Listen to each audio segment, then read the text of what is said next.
2019년 9월 19일입니다. 어제부터 거의 대부분의 언론에 조국 이슈를 밀어내고 이춘재, 즉 화성 연쇄살인 사건의 용의자가 특정되었다는 기사가 올라오고 있습니다.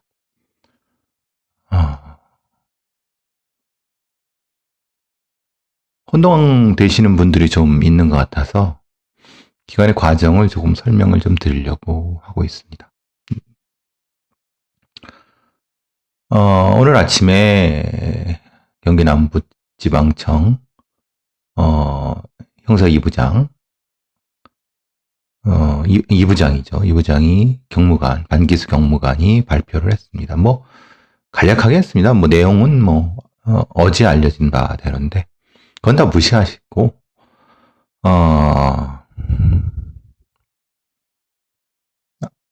제 팟캐스트를 계속 들으신 분들은 아시겠지만은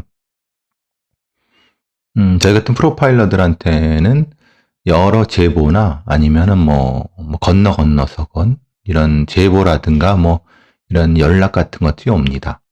그 연락 중에 여러 것도 있지만은 주로 이제 재소자들 혹은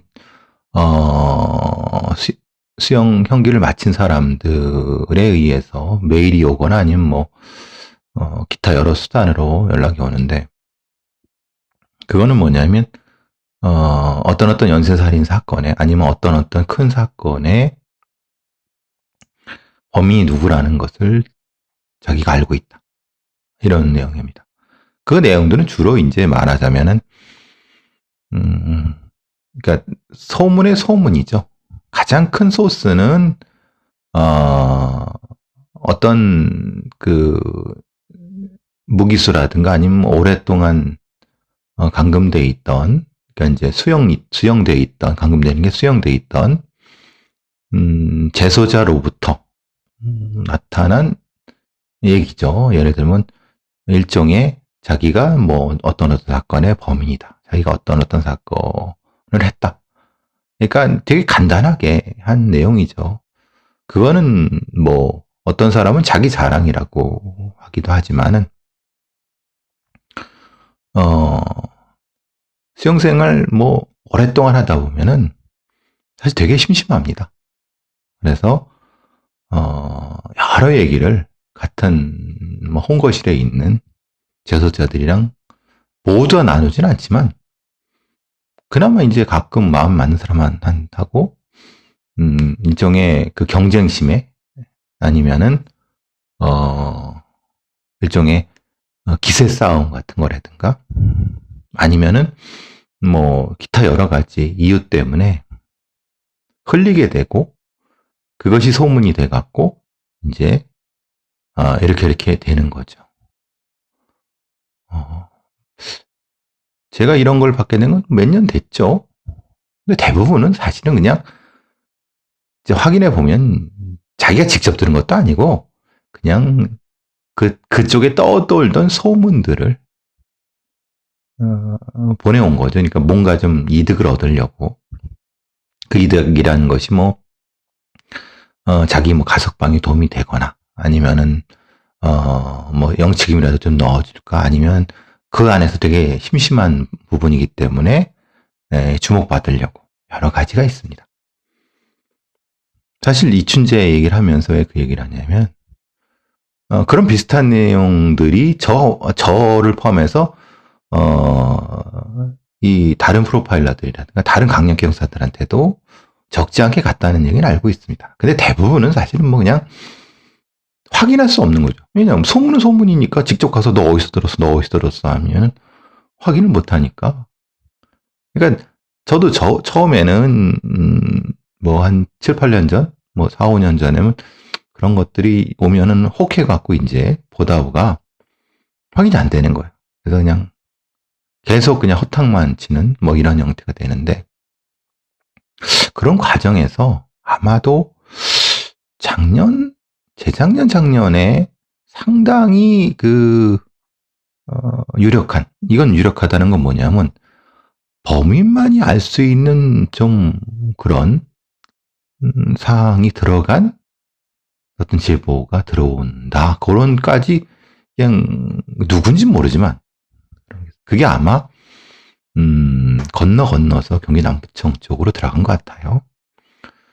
그러니까 그렇게 되다 보니까 이제 경기 남부청에 있는 어떤 사람들이 그 부분에 대해서 확인을 하기 시작을 했고, 마침 또 이제 전체적으로 이제 수사권 조정 부분에서 형사사건의 수사 역량 강화 차원에서 전 지방청, 특히 이제 주요한 지방청 중심으로 유죄 사건을 다시 한번 재점검한, 증거가 더 나올 게 없으니까 재점검하는 차원에서 뭘 하나 했었나 봐요.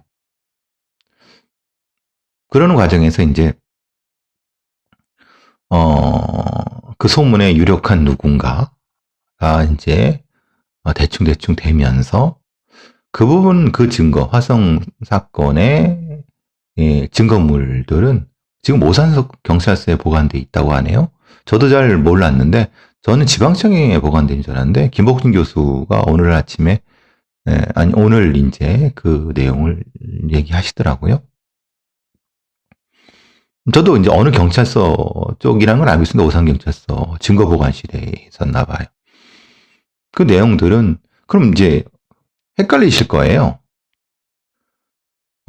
국가수에서 보관하지 않았나? 국가수가 보관하지 않습니다. 그 증거 보관의 책임은 경찰한테 있습니다. 경찰, 지방청, 경찰서. 특히 경찰서의 증거보관실이 2006년부터 발생해놓고, 그 이전에 썼던 거는 사실은 의무적으로 보관해야 될 그런 규정이 있는 건 아닌데, 2006년, 제 기억으로는 2006년, 7년쯤에 경찰청에서 증거보관실에 대한 일종의 경찰청 훈령을 만들어 갖고 따로 보관하기 시작했습니다. 예전에 흩어져 있던 것들을. 지금 이제 화성 연쇄살인 사건의 여러 가지 유류품들이죠. 속옷이라든가 아니면 여러 가지 겉옷이라든가 이런 부분들. 사실은 다른 사건들 같은 경우는 이것을 증거들이 훼손됐겠지만은 이 화성 사건은 워낙 또 우리나라의 가장 미제 사건이기 때문에 이렇게 보관하고 있었나 봅니다. 그것을 이제 확인했고, 그런 과정에서 이제 일정 정도 누군가가 특정됐고, 그런 과정에서 이제 국가수에서 확인한 그런 상황입니다. 그러니까 어느 정도까지 실제로는 국가수가 국가수가 핵심적으로 이것을 밝혀낸 것이 아니라 경찰의 노력이죠. 경찰의 어떤 이름모를 아주 정의감 넘치는 경찰들이 그걸 해냈고, 근데 그것에 대한 최종 판정은 어쨌든 국가수를 통해야 되는 거기 때문에 아마 국가수에서 지금 나오는 건 그런 겁니다. 그래서 지금 헷갈리실 거예요. 아니, 생각해보면, 이미 증거를 국가수에서 다 분석을 했어야지 지금 내서야, 지금 이 시간에 2차, 3차, 4차, 6차 지금 분석하고 있다는 겁니다. 이상하다고 생각하지 않으셨나요? 그러니까 애초에 시작은 이제 경찰에서 이제 일종의 확인은 끝난 상태인 거고, 그거를 이제 확증하는 형태에서 국가수에서 해낸 형태, 그리고 이런 거로 보시면 될 것 같습니다. 그 과정에 대해서는 지금 이 과정이 아마 맞을 거라고 생각을 하고, 그래야지 지금 이 상황이 설명이 되는 거지. 웃기지 않습니까? 국가수에서 갑자기 왜 이렇게 뭘 분석한다. 그리고 국가수는 여태까지 화성 사건에 대한 분석을 해본 적이 없습니다. 여러분 봉준호 감독의 살인의 추억도 보시면 국가수에는 그런 기부나 능력이 없었기 때문에 일본으로 보냈다가 실패하게 된 거였었고요. 그 뒤로도 화성 관련된 사건에 분석을 해본 적이 없었고, 관련된 부분에 대한 증거는 가지고 있었죠. 그러니까, 그럼 생각해보면 좀 이상하죠. 생각해보세요. 지금 이춘재가 지금 나오는 바에 따르면 1994년에 자신의 처제를 강간살인을 한 다음에 94년부터 투옥돼 95년부터 이제 24년 넘게 25년 이렇게 지금 무기수로 살고 있는 상태고 2010년도쯤 지나서 DNA 유전 정보의 처리와 보호에 관한 법률이 제정되면서 수용자에 대한 DNA가 다 확보가 됐습니다. 그러니까 다가 아니라 이런 강력범죄자는 다 확보가 됐죠. 물론 2010년대 되진 않았을 겁니다. 점차 했기 때문에 아마도 2010년이 아니라 2012년, 13년, 15년 전, 그러니까 대충 2015년 안쪽은 될 겁니다. 13, 14쯤 될 겁니다.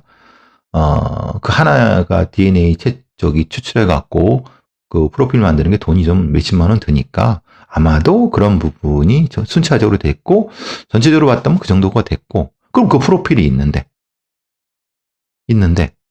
그러면 지금 나온 증거는 뭐냐? 그럼 증거에 대한 DNA 분석 안 했다는 거냐? 이렇게 물으실 거잖아요. 했죠. 했지만은 그때는 경찰이 가지고 있는 여러 가지 DNA 분석이라 이런 부분들은 사실은 어떻습니까? 기본적으로 감도가 좀 떨어지는 부분들이었었겠죠. 계속 이런 부분이기 때문에 사실 그래서 지금 이 사건은 경찰이 뭔가 이렇게 되게 잘했다 아니면은 이렇게 했다 하는데 잘 들여다보면 이거는 시스템상의 쉽게 말하면 뻑이 나는 겁니다. 시스템상의 불협화음이라고 생각하시면 되는 겁니다. 자, 다시 한번 보시죠. 수용자에 대한 DNA 데이터베이스가 있습니다. 그죠? 그럼 이춘재에 대한 데이터베이스도 있었겠죠? 당연히. 그죠? 그러면은, 지금, 화성 사건을 그렇게, 재수사를 한다고 지금 경찰에 물어보면 계속 수사한다고 이렇게 하고 미제 사건 한다고 했는데, 그럼 결국은 국가수한테 그 사건에 대한 그 증거물을 의뢰도 안 했다는 거냐? 결국은 그런 거예요. 그 사실 맞는 거예요. 오늘 JTBC라든가 여러 언론에서 보도하는 바도 그거예요. 안 한 거예요. 의뢰를 안 한 거예요.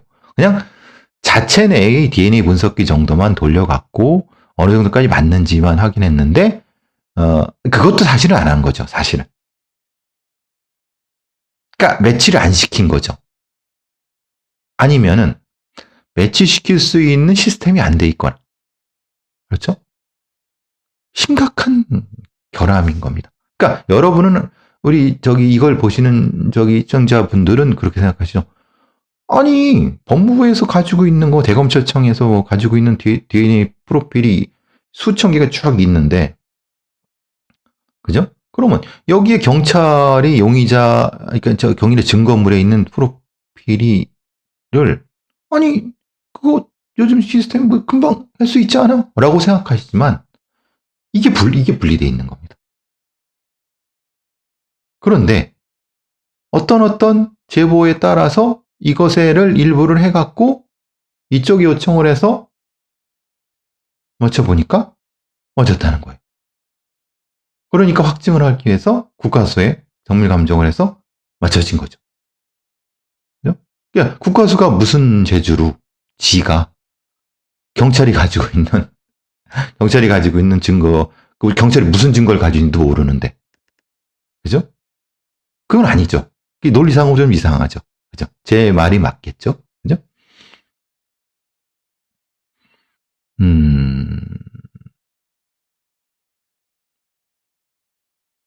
사실은 지금 나타나고 있는 이 이 상황이 사건이 발생했을 때도 이런 허브적이 있었죠. 자, 몇 가지 다시 한번 얘기하면 이춘재의 주소지가 2차 사건과 6차 사건에 있었던 태안읍 진안리라고 합니다. 그러니까 실제로는 이춘재는 거기 있었던 거예요. 이춘재가 지금 5차, 7차, 9차에 피해자의 각각의 속옷에서 추출된 DNA와 일치합니다. 그러니까 이거는 범인이 아닐 수가 없어요. 생각해보세요. 전혀 아무런 관련이 없는 남자의 DNA가, 그것도 체액 DNA가, 그죠? 체액 DNA가 피해자 속옷에 묻었다. 이거를 어떻게 부정할 수 있겠어요? 생각해보세요. 그렇죠? 다시 말씀드리면, 범인은 거기 있었던 거예요. 많은 이 픽션 아니면 논픽션에서 살인의 추억 아니면 여러 가지 전문가들 얘기한 것처럼 분명히 거기 있었던 거죠. 근데 있었는데 왜 수사가 안 되느냐? 웃기죠. 연인은 200만 명을 넘게 했고 용의자 수만 명, 지문 4만 명, 수천 명을 했다고 했는데 거기서 지금 경찰이 이렇게 수사했다고 하는데, 이춘재는 거기 살고 있었는데? 그 나이도 당시 지금 56이니까 33년 지금 23, 24, 25 이 정도인데? 딱 거긴데? 어떻게 못 찾았지? 그죠? 어떻게 못 찾았죠? 또 하나. 이춘재가 청주로 옮겨간 다음에 자기 처제를 강간 살해한 상태에서 분명히 이 화성 사건의 담당 수사팀이 아직 있었고 청주 서부경찰서에 사건 처제 담당 수사팀이 있었는데 서로 공개가 안 됐대요. 그건 뉴스에 난 거예요. 공조가 안 됐대요. 그때 단 한 번이라도 가서 수사팀이 누구라도 가서 봤다고 하면 범인은 그때 잡았어요. 물론 돌아가신 분들이 살아오진 않았겠지만 피해자 가족들이 최소한 30년을 33년을 아니면 최소한 1994년이니까 20년 기다리지는 않았겠죠. 사실 이 사건은 제가 늘 말씀드렸지만 화성 연쇄살인 사건은 크게 어려운 사건이 아니었어요. 그럼 지금 봐서 어려운 사건이 아니었지 당시엔 어려운 사건이었지 않았느냐라고 말씀하시겠지만은 화성 사건이 진행되는 과정에서 당시의 수사팀을 가지고도 실제로는 검거할 수 있었던 기회가 최소한 3번 정도는 있었어요. 어쨌든 그건 옛날 일이라고 쳐도 제가 늘 말씀드린 것은 장기 미제 사건, 우리나라의 미제 사건은 어려워서 못 잡는 게 아니라 시스템의 문제다. 무엇인가 사람 사이의 어떤 수사 시스템 자체가 뭔가 결여되어 있는 것이다. 이것은 거의 지금 나타나는 상황을 보면 이거는 거의 명확히 보입니다. 그리고 여태까지 전문가들이 추정해왔던 부분이 거의 맞아 들어가고 있고, 또 당시에 과학수사 부분에서의 어떤 부분들이라든가 또는 프로파일링 했던 부분들, 그러니까 그 뒤에 프로파일링 했던 부분들이 어느 정도까지는 거의 맞아 들어가고 있습니다. 다시 한번 프로파일링을 좀 정리해 드리죠. 1차, 2차에는 1차는 아시다시피 71세의 여성 노인이었습니다. 그 다음에 2차로 넘어가면서는 2차는 아시다시피 25세의 여성이었어요. 1차, 2차는 엑살입니다. 그리고 1차, 2차는 물론 이건 전체는 말하자면 1차부터 이 전체가 하나의 범위라고 치면 1차부터 1, 2, 3, 4, 5, 6, 7, 8은 이제 카피캐시니가 빼고 9, 그 10차도 카피캐시니가 빼고 1부터 7, 9까지 8건을 하나의 범위라고 나는 전제하에서 아니 뭐 전제였든 어쨌든 그럴 생각을 했을 경우 초기는 1차, 2차는 엑살, 그러니까 맨손으로 죽였습니다. 그리고 어떤 특정한 형태의 밴디지, 말하자면 묶거나 그런 통제하진 않았습니다. 2차도 역시 동일합니다. 그러니까 이 부분 상에서는 아무래도 71세 된, 생각해 보세요. 71세 된 할머니를 성적으로 공격했다. 그 부분은 사실은 생각해 보세요. 좀 이상하죠. 그러니까 어떻게 보면은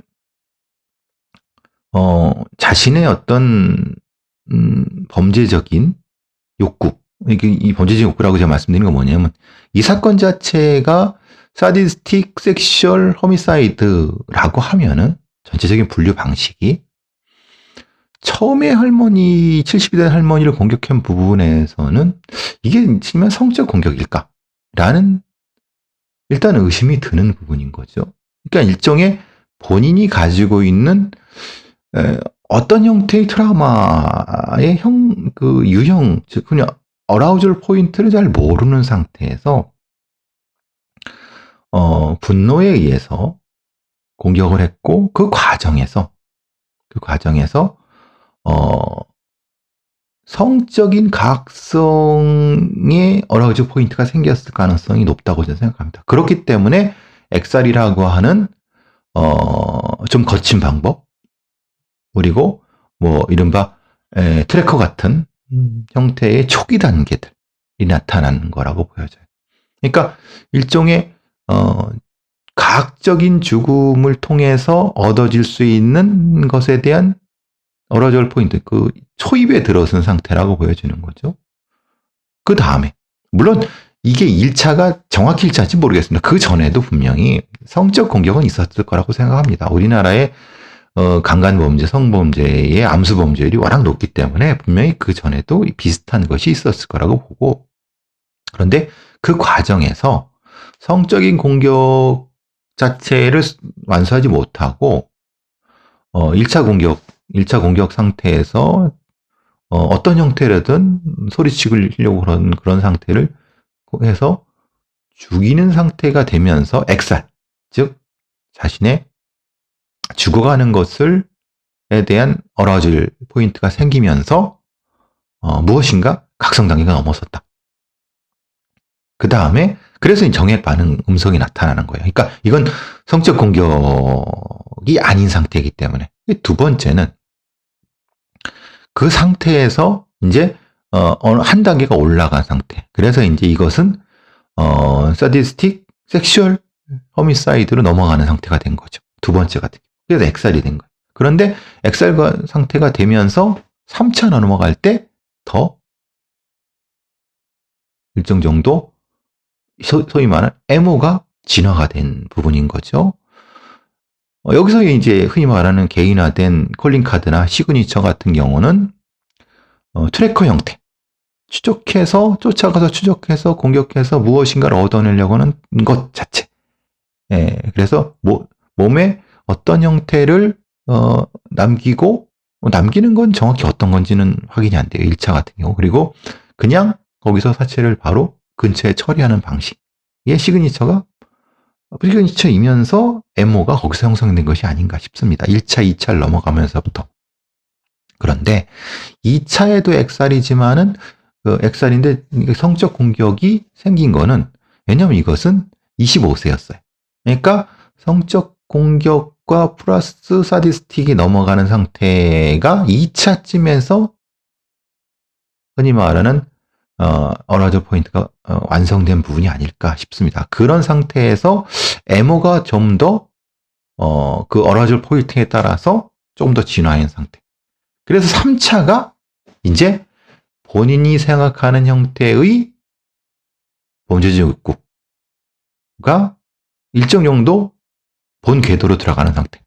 그래서 3차 같은 경우는 1차, 2차 상태가 1차는 1986년 9월이고 2차는 1986년 10월 한 달 정도지만은 2차와 3차 사이가 상당히 떠요. 예를 들면은 일종의 쿨링 오프 피리어드가 뜬다고 하는 것은 어느 정도 뜨냐 하면은 거의 6개월이에요. 10월부터 다음은 4월이기 때문에 이것은 충분히 설명될 수 있는 게 아까 말씀드린 것처럼 그래서 새롭게 본궤도 들어간 그때는 그래서 MO를 바꾸죠. MO를 바꾸는 건 이제는 교살로 바꿔요. 즉 말하자면은 그때쯤에 어떤 형태로든 뭐 당시에 이제 게리 리지웨이라든가 아니면 외국에 있었던 이런 비슷한 사건들의 것을 아니면은 비슷한 형태의 각성 포인트가 될 만한 형태를 학습했거나 그 상태가 돼야 된다고 보거든요. 그래서 시간이 좀 걸렸을 가능성. 그래서 이건 24세. 이를 공격하고 그때 이제 완성된 형태의 교사, 스타킹을 이용한 교사. 그러니까 제가 강호순 사건을 설명할 때도 늘 말씀드린 것처럼 강호순이 스타킹을 목을 졸라서 교사를 하는 방법은 스타킹을 이용해서 살해하는 것이 아니라 스타킹을 통해서 스타킹을 묶어놓고 그걸 통해서 죽어가는 모습을 보려고 하는 그리고 그 죽은 사체에 대해서 특정한 행위를 하는 예를 들면 거기에다가 일종의 언두잉을 하는 즉 팬티를 얼굴에 씌우는 언두잉이 나타난 거예요. 실제로는 1차, 2차 때는 언두잉이 나타나진 않았어요. 다만 1차 때 약간 좀 독특한 형태의 다리 꼬는 형태가 나타나는 것은 아무래도 그거는 그것이 아니라 공격 과정에서 뭔가 꼬연 부분이 있을 거라고 보거든요. 그래서 그 부분은 아닌 것 같아요. 그래서 3차부터는 스타킹으로 강호순과 같은 방식이 되고 사실 강호순은 여기서부터 이걸 배웠겠죠. 거꾸로죠. 강호순이 배운 건 이거겠죠. 이 방법이겠죠. 그리고 스타킹으로 제거를 하고 그리고 역시 여기서부터가 이제 밴디지. 그 흔히 말하는 구속도구. 그러니까 가장 발달된 진화된 형태의 구속도구는 다른 어떤 도구를 별도로 쓰는 것이 아니라 그 있는 자체를 가지고 맨손으로 하는 것이 가장 연쇄살인범들의 상대적으로 높은 선호도가 높은 방향입니다. 근데 그때도 이제 정액이 나왔는데 혈액형 판정이 불능됐어요. 2차 때도 마찬가지. 그래서 이것을 어떻게 해석하느냐라는 부분이 좀 성립이 되는 건 뭐냐면은 우리가 이제 혈액형이라고 하는 것은 그러니까 정상적으로 질 안에다가 사정을 했을 경우는 분명하게 그것이 보존이 될 수 있지만은 그 외에 흔히 말하는 체외에다가 다른 방식으로 이 특정한 형태로 사정을 했다는 것은 이것은 실제로 성적인 형태의 공격이라기보다는 가학적인 형태의 공격이라고 보는 건 맞습니다. 많은 사람들이 그렇게 얘기하죠. 이거를 강간살인이라고 하는데 정확히 말하면 강간살인은 아닙니다. 즉 말하자면 가학적인 호미사이드 살인인데 그 중간에 성적인 것이 수단이 된 그러니까 성이 목적인 것이 아니라 성이 수단이 되는 형태가 이것이 맞습니다. 그러니까 소위 일부 전문가들은 그걸 거꾸로 얘기하는데 그건 아닙니다.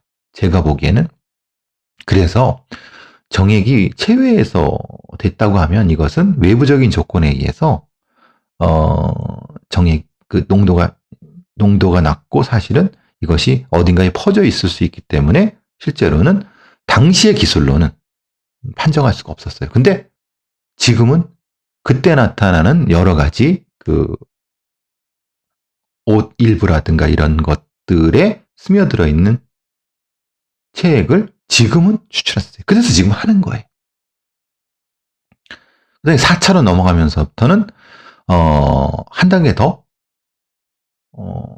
올라갔어요. 그때부터는 나이는 20대에 맞는데 이때부터는 이제 결박을 통하고 그다음에 소위 말하는 이제 이 성기 안에 여러 가지 이 복잡한 형태의 과학적인 행위를 하기 시작했어요.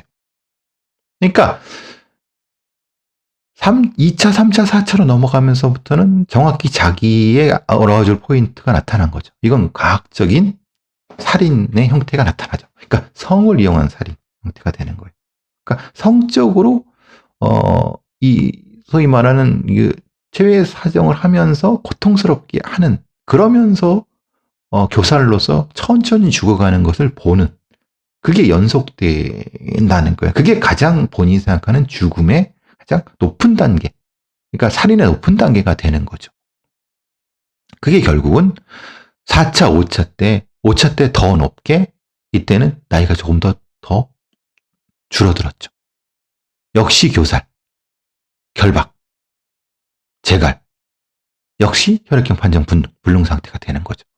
그리고 6차까지 넘어갔을 때 똑같은 형태로 나이대도 비슷한 형태가 반복되는 형태. 즉 말하자면 지금 2차, 3차, 4차, 5차, 6차는 결국은 이런 형식으로 되는 거예요. 근데 지금 문제가 이제 7차 부분이 좀 걸리는 건 뭐냐면은 7차 때는 지금 이제 나타나고 있는 그 몽타주가 된 것이 그 버스 기사가 그것을 정확히 봤거든요. 즉 트래커 상태에 따라가면서 이 피해자를 이 선정을 했기 때문에 이 당시의 나이가 54세였어요. 그 피해자의 나이가. 그러니까 결국은 다시 얘기하면은 트래커가 실패했다. 이전에 어떤 일이 있었냐면요. 여고생을 범행을 하려다가 실패를 하게 돼. 그러니까 자기 딴에는 굉장히 조바심이 있는 상태에서 범행을 해야 되고 하니까 위험하게 본인을 노출하게 된 게 7차가 바로 그런 부분이에요. 그래서 결국은 본인의 몽타주가 노출이 된 거고, 어쨌든 그런 과정에서 대단히 큰 형태의 과학적인 행위를 하게 된 거죠. 그때 이제 얘기된 것이 성기 안에 복숭아 조각을 넣고 막 그런 부분인 거예요. 좀 더 과학적인 이른바 역치가 올라간 상황이 된 거죠. 그러니까 그 다음에 이제 보통 8차라고 하는데 8차는 사실은 카피게 다른 범인이 있어요. 왜냐하면 지금까지는 다 트래커, 거리에서 목표를 이미 선정해 놓은 목표를 기다리고 있다가 쫓아가서 어느 지점에선가 공격했던. 근데 8차는 그게 아니에요. 침입범죄. 그러니까 정확히 8차는 범인도 아니었는데 여기 그냥 넣은 거거든요. 근데 9차가 지금 문제가 되는 거예요. 9차는 나이가 14살이에요. 여기도 역시 7차부터 9차 사이에 그것을 보면은 7차는 9월 8일이고 9차는 10월 11일이거든요. 그러니까 말하자면은 7차가 88년도 9월이고 9차는 90년도 11월이에요. 생각해 보세요. 상당히 뜨죠. 그러니까 이 쿨링 오프 피어리드가 좀 뜬다는 거예요. 거의 1년, 2년 정도 되잖아요. 그러니까 그래서 사실은 조금 걸리는 것은 이전에 이제 여러 분석을 했을 때 9차가 나이대가 너무 뜨고 갑작스럽게 아주 좀 폭력적인 상태, 즉 말하자면 볼펜, 포크, 수저, 면도칼로 했던 부분이기 때문에 이거는 좀 너무 어떻게 보면 폭력성이 높아지는데, 근데 사실은 그때는 7차에서 9차로 넘어갈 때 특정한 형태의 심적 변화가 있었다고 보는 것이 맞아요. 그게 이제 지금 나타나는 거 보니까 어떤 거냐 했더니 아마도 그때쯤에 결혼을 하거나 아니면은 큰 형태의 심리적 변화가 있었을 거라고 보여져요. 그때 결혼해갖고 그때 부인이 청주에서 같이 살았고 그때 처제를 공격해서 했던 그런 부분인 거죠. 그러니까 아마도 7차와 9차 사이에 그런 결혼이라든가 아니면 그 여자를 그 부인을 만나지 않았을까. 근데 그 과정에서 성적인 불만족, 성적인 자기 부인한테도 학대를 하고 이랬다고 폭력 행사했다고 하더라고요. 그런 과정에서 그거에 대한 불만이 9차로 넘어가지 않았을까라는 생각이 들어요. 10차는 사실은 다른 범위고. 근데 9차로 넘어간 다음에 바로 청주로 이동하면서 사건은 청주의 처제 이제 살인 사건으로 넘어가게 되는 거죠.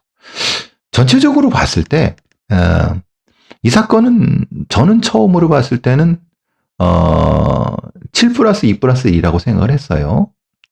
그러니까 1은 지금 말한 8차의 카피캣을 얘기하는 거고 사실은 9차와 10차가 정확히 말하면 7 플러스 1 플러스 2가 되겠죠. 순서로 생각하면. 그래서 혹시라도 아니면은 이 8, 9, 10 부분에서는 좀 조합이 달라지지 않느냐라고 생각을 했는데 왜냐하면 앞에 있는 2, 3, 4, 5, 6, 7까지는 2, 3, 4, 5, 6까지는 거의 이건 동일 범위여야 되거든요. 그러니까 3, 4, 5, 6은 거의 동일 범위여야 되고 2에서 3으로 넘어갈 때가 해석이 필요한데 사실은 그 설명은 아까 말한 걸로 되면 되는 건데 그래서 이제 좀 헷갈렸던 부분이고 전문가들이 그 부분은 조금 그런 부분이었던 부분이 있었어요. 사실 지금 설명한 부분은 범죄 심리학교 코스에 그대로 나오는 겁니다. 그러니까 심리적인 어떤 변화에 따른 쿨링 오프 피어리드의 연장, 그 다음에 엑살에서 교사로 넘어갈 때의 부분이라든가 에모의 진화라든가 콜링 카드, 이른바 시그니처와 개인화된 공격의 심화, 그리고 각각의 그 기간의 어떤 연속성 이런 부분들은 거의 뭐 교과서적이라고는 좀 그렇지만 상당히 그런 부분에서는 분명히 의미가 있는. 그러니까 이런 분석은 이미 다 돼 있던 거예요. 그렇다고 봤을 때는 역으로 가야죠. 역으로 가. 분명히 이 범인은 트래커를 할 수 있는, 제가 트래커라고 했으면 트래커를 할 수 있는 사람이면 거기 있는 사람이라는 거예요. 그리고 흔히 말하는 약간 좀 몸이 좀 작고 뭐 손이 뭐 부드럽고 지금 다 나타나는 부분인 거죠. 그리고 증거는 이미 다 있었어요. 분석을 못했을 뿐이지. 엉뚱하게 동정범죄 전과자만 두들겨 잡았는데 실제로는 이 사람은 전과가 없었어요. 그러니까 실제로는 전과 없고 키가 좀 약간 좀 작으면서 약간 좀 왜소한 그리고 폭발적인 분노를 가지고 있는 그렇지만은 20대인 그렇지만은 상당히 침착한 성격을 가진 그러니까 침착하면서 폭발적인 분노를 가지고 있는 이런 프로파일링이 이미 나왔어야 되는 거거든요. 근데 이 많은 시간 동안 그걸 못했던 부분들 이게 참 아쉬운 부분인 거죠. 자, 이제 정리를 해야 될 것 같은데요. 사실 그러면 이제 오늘 넘어서 내일 이제 지나면은 지금 분석하고 있는 2, 3, 4차의 DNA 분석 결과는 나오게 됩니다. 제가 보기에는 크게 바뀔 것 같지는 않아요. 이 사람이 범인일 거는 맞는 것 같아요. 근데 이제 걱정은 그거죠. 그러면은 공소권이 없죠. 공소시효가 지났으니까. 강제 수사 안 돼요? 어떤 사람은 수사는 되지 않아요. 수사는 돼요. 아니 그냥 이미 수사는 되죠. 그런데 강제 수사. 영장을 청구해서 영장을 판사들이 발부해 줄 것이냐? 이건 그렇죠. 아니 공소권이 없는데 판사가 발부해 줄 리가 없죠. 어떻게 해야 되느냐? 그래서 이제 흔히 말하는 프로파일러의 심리 면담이 필요하다는 거예요. 1차 심리 면담은 실패했죠. 결국은 지금의 수사 방법은 DNA를 확인한 다음에 일치된 부분을 가지고 당시에 그 지인, 특히 여기서 중요한 것은 제가 보기에는 전 부인, 살아있다고 한 그분도 살아있다고 하면은, 그리고 전 부인, 그 전 부인과 관련된 그 죽은 처제, 그 언니죠. 그 가족들 분명히 그걸 기억하고 있을 거예요. 이 사람의 성격적 특성이라든가 이런 부분들을 분명히 그 부분을 통해서 그 사람의 당시의 행적을 확인하는 과정에서 일정 정도 이 사람이 이 공간적인 특성이 나타날 수 있다. 거기에 그러면은 어느 정도까지는 수사는 되는 거고, 물론 그렇다 하더라도 자백을 안 하게 되면 거기서 이제 여러 증거를 모아서 이 사람이 범인으로 유력이 되지만 공소권이 없다라는 식으로 한 달 뒤에 발표할 가능성이 높죠. 문제는 다음 가능성이에요. 2, 3, 4차 혹은 6차의 DNA가 안 나오는 게 아니라 다른 사람이라고 나오면 이건 문제가 심각해지죠. 그러면 다른 범인이 있었다는 거잖아요. 그럼 지금까지 제가 한 프로파일링은 다 엉망이 되는 거죠. 그런데 저는 2차가 사실은 핵심이라고 봐요. 보셔서 아시겠지만 3, 4, 5, 6은 이거는 동일범이라고 해야지 맞을 정도의 MO와 시그니처를 가지고 있어요.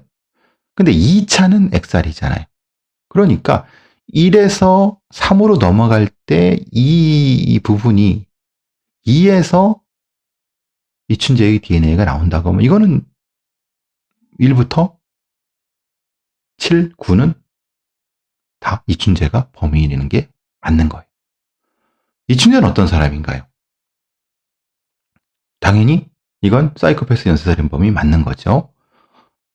냉담하고 인내심이 강하고 치밀하지만은 폭발적인 분노를 가지고 있는 여러 가지 성격이 조합되어 있는 범죄자.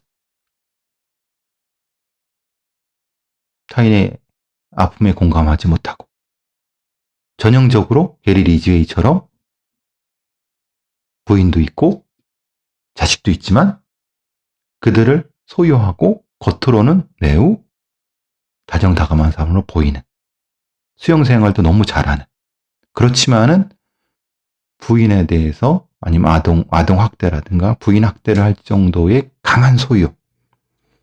그럼 이것이 어떤 사람들이 얘기하는 성적인 형태의 공격이냐? 저는 그렇게 생각하죠. 이거는 성적 공격이 아닙니다. 이건 가학적인 살인입니다.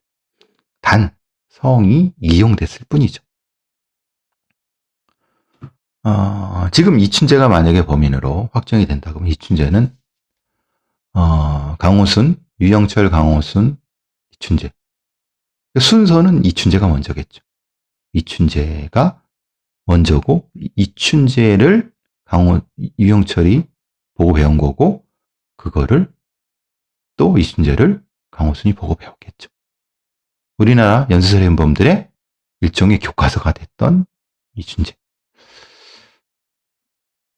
좀 더 내일 또 다른 사건 기록이 나오고 그러면 한 번 더 다시 또 말씀드리도록 하겠습니다.